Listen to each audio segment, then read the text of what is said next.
uZimahlambi okhulumela umnyango wezemfundo KwaZulu-Natal.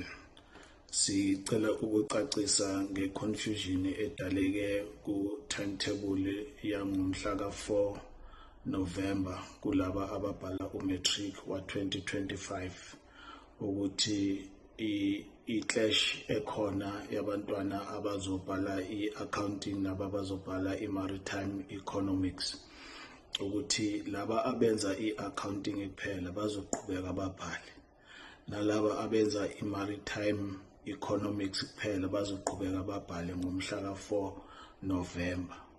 Kodwa abenza both i-accounting ne-maritime economics bayobhala i-accounting kuphela ngomhla ka-4 bese kuthi i-maritime economics isinikwe usuku olusha ongumhla ka-27 November entambama abazobhala ngayo.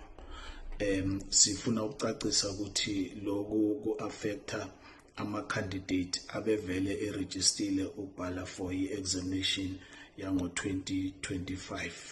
Le information isidlulile ey'kolweni, sacela ukuthi basidlulisele kubantwana nakubazali, siyacela ukuthi basupporte abantwana babo ngalo lolu hlobo lolo.